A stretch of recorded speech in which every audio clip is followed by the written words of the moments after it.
आज हम लोग इस सवाल को हल करते हैं। ये जो सवाल है ये बहुपद क्लास 10th का है। तो यहाँ पर सवाल लिखा है, एक द्विघात बहुपद ज्ञात कीजिए जिसके शून्यकों का योग -3 तथा गुणनफल 2 है। आगे लिखा है इस बहुपद के शून्यक भी ज्ञात कीजिए।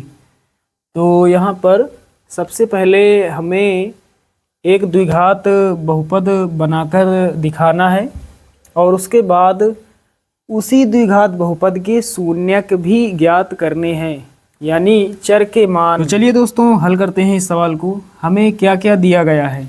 हमें सवाल में दिया गया है शून्यकों का योग -3 और शून्यकों का गुणनफल कितना 2। तो यहाँ पर लिखेंगे दिया है, क्या दिया गया है? शून्यकों का योग या फिर योगफल। शून्यकों का योग दिया गया है -3। उसके बाद गुणनफल दिया गया है, आगे लिखेंगे तथा गुणनफल कितना दिया गया है? 2 दिया गया है। अब हमें सबसे पहले एक द्विघात बहुपद ज्ञात करना है। तो द्विघात बहुपद बनाने का सूत्र होता है, तो यहाँ लिखेंगे द्विघात बहुपद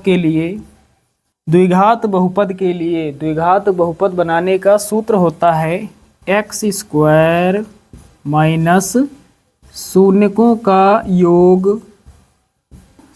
का योग ये ब्रैकेट में होता है इनटू में x प्लस शून्यकों का गुणनफल।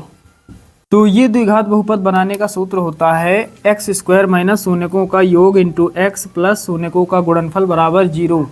जब हमें शून्यकों का योग और गुणनफल ज्ञात हो तो यहाँ रख देते हैं सबसे पहले x² माइनस शून्यकों का योग हमें प्राप्त है -3। माइनस पहले से लगा है तो छोटा ब्रैकेट लगा लेते हैं, -3 इंटू x और प्लस शून्यकों का गुणनफल कितना है? 2 लिखेंगे बराबर में कितना? 0। अब थोड़ा सॉल्व कर लेते हैं। सबसे पहले x² ब्रैकेट खुलेगा तो माइनस गुणे माइनस प्लस हो जाएगा, माइनस माइनस प्लस हो जाएगा। 3 का गुणा x से होगा 3x हो जाएगा, प्लस का 2 बराबर 0। तो सवाल में सबसे पहले हमसे क्या पूछा गया है?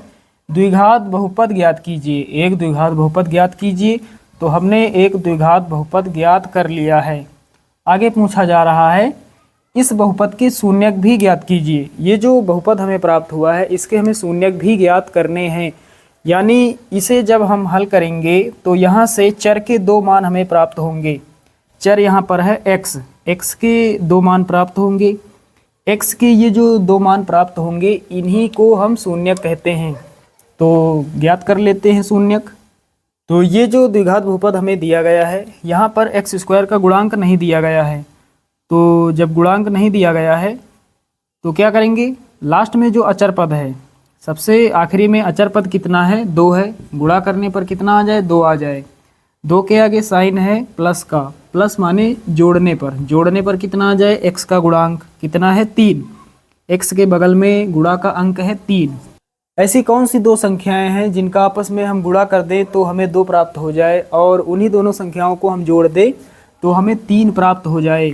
तो साथियों यदि हम 2 का गुणा 1 से करेंगे 2 आएगा और 2 में जोड़ देंगे इसी 1 को तो हमें 3 प्राप्त हो जाएगा। तो जहाँ पर 3 है हम लिख सकते हैं 2 + 1। चलिए अब इस द्विघात बहुपद में रख देते हैं। सबसे पहले है x², तो x² लिख लेते हैं प्लस, फिर है 3x। 3 के जगह पर हमें लिखना है 2 + 1, छोटा ब्रैकेट बनाएंगे 2 + 1, फिर x को लिखेंगे +2 बराबर 0। यहाँ पर हमने 3 के जगह पर कितना लिखा? 2 + 1। बाकी सारा कुछ वैसा का वैसा है। अब आगे सॉल्व करते हैं। x² पहले हो जाएगा प्लस 2 का गुणा x से होगा 2x हो जाएगा, प्लस 1 का गुणा x से होगा 1x हो जाएगा। 1 आगे लिखा नहीं जाता तो सिर्फ x लिखेंगे, प्लस का 2 बराबर 0। अब दोस्तों एक पार्ट ये बनाएंगे, एक पार्ट ये।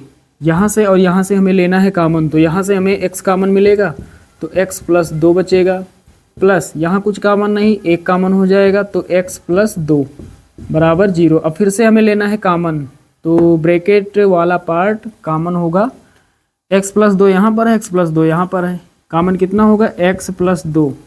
अब अगले ब्रैकेट में कितना लिखेंगे, जितना हमने कॉमन नहीं लिया है, कॉमन वाली संख्या को छोड़कर। तो x प्लस 2 को छोड़ देंगे, कितना बचेगा x प्लस 1 बराबर 0। अब दोनों पार्ट 0 के बराबर हैं, दोनों को सॉल्व करके चर के मान ज्ञात कर लेते हैं। तो x प्लस 2 बराबर 0, x प्लस 2 बराबर 0। तो x बराबर कितना हो जाएगा, प्लस का 2 है, इधर आएगा, बराबर किस तरफ, माइनस का 2 हो जाएगा। इसे सॉल्व करेंगे, कितना मिलेगा, x प्लस 1 बराबर 0। तो x बराबर प्लस का 1 है, इधर आएगा, माइनस का 1 हो जाएगा। तो इस तरह से चर के हमने 2 मान प्राप्त कर लिए हैं। एक प्राप्त हुआ है माइनस का 2 और दूसरा प्राप्त हुआ है माइनस का 1। तो नीचे लिखेंगे अतः शून्यक -2 कामा -1 हैं। तो इस तरह से ये जो सवाल है ये सॉल्व होगा। तो उम्मीद करता हूँ दोस्तों कि ये सवाल आप सभी लोग अच्छे से समझ गए होंगे।